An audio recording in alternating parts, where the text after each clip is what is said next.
Hi guys. Okay, so I want to give an update on supplements related to COVID-19. So as we know, this is a novel or new virus, and so we're making a lot of guesses and extrapolations, but I did find some interesting things in the literature for other coronaviruses like SARS and MERS, for example, that I want to share with you. So the two things I found that were, kind of documented for coronavirus, COVID-1, what we have now is COVID-2, it was vitamin C and zinc, and so those were kind of very easy to find.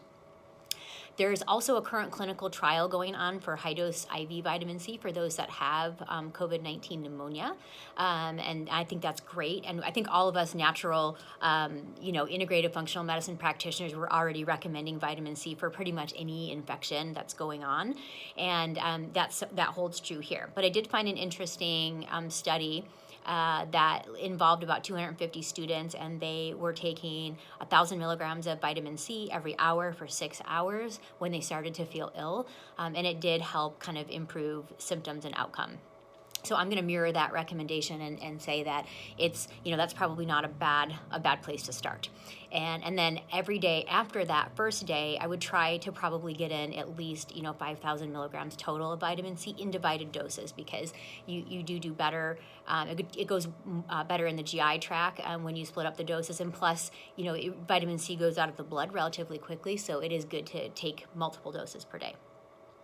On the zinc, it really is zinc lozenges, and I would say doing sucking on a zinc lozenge and letting it kind of really hit the back of the throat every hour. For the first, you could do the same as your vitamin C for the first hour to make it easy, and then after that, you probably want to do at least a lozenge, anywhere from 3 to 5 times a day after that.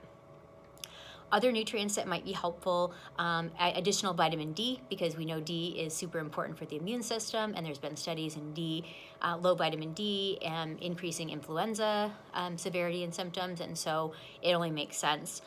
D, I would add on the dose 5,000 IUs per day extra above and beyond what your baseline is. If you're only doing it for a week or two, it's likely gonna, go just fine, unless obviously you have liver or kidney disease, and then you definitely want to check with your physician on adding even just a little bit of vitamin D. Then vitamin A is also really great and important. There's good studies on A and other viruses, particularly the measles virus. And there are some that recommend like even up to 100,000, IUs of vitamin A day. I don't know that you have to go that high, but nobody knows. So I would recommend maybe for the first few days doing, no more than 50,000 a day, and then dropping down to 10,000 a day after that. So another great important immune system support are of course probiotics, right?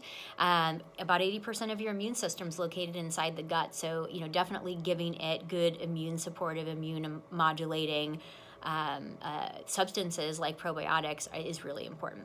I would definitely recommend a combo of lactobacillus and bifidobacteria, about 30 billion, especially if you're new to probiotics, you don't want to go too high. You can, if you're already tolerant of 30,000, let's say, then you, or 30 billion rather, then you can you could go ahead and double that for a short period of time.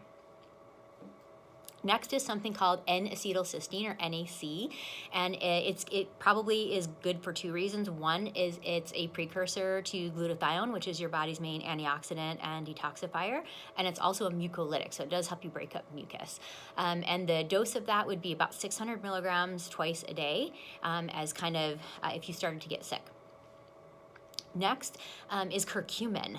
Curcumin is the active extract in turmeric that is anti-inflammatory, and it works on the immune system in about a dozen different ways.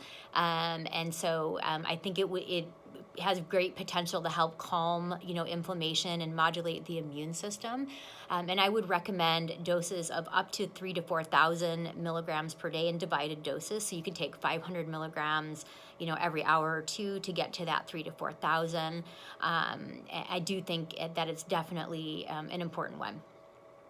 And then next would be omega-3 fish oil, or probably even better are what are called SPMs, which are these pro-resolving mediators that help clean up inflammation once it's been kind of out and about.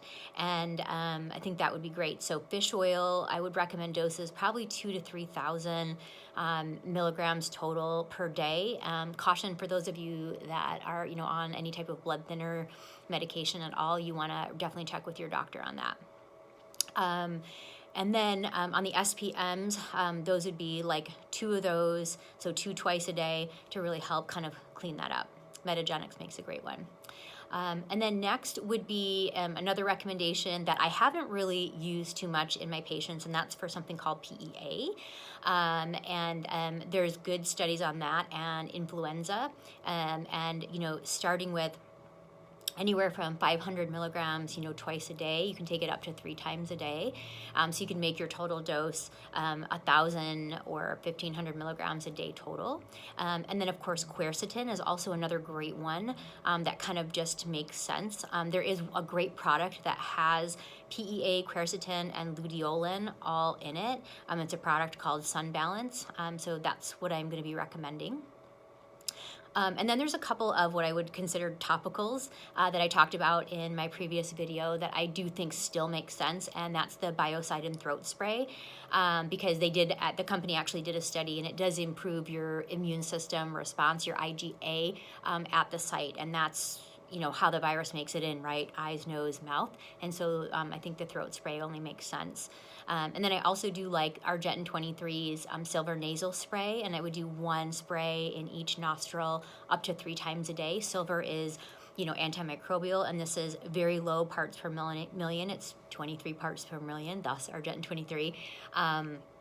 Silver nanoparticles. So that's kind of, that from what I researched, that's my I would call basic supplement regimen. And if someone's really sick, instead of N-acetylcysteine, or rather in addition to N-acetylcysteine, I would probably, recommend adding on some glutathione so that you're not asking your body to make it. You're just actually giving it. And so that's where I'm at right now with my supplement regimen. There's lots of other things potentially to add. There's some herbs like astragalus. There's some nice products by Zymogen. There's one called Viragraphis that has andrographis in it. There's a lot of ways you can go with it, but this is kind of where I'm at. And if I do have a patient come down with it, those are likely going to be my recommendations. So remember that I am a doctor, but I am not your doctor. So please check with your trusted healthcare provider before starting to take any supplement regimen. I hope this was helpful.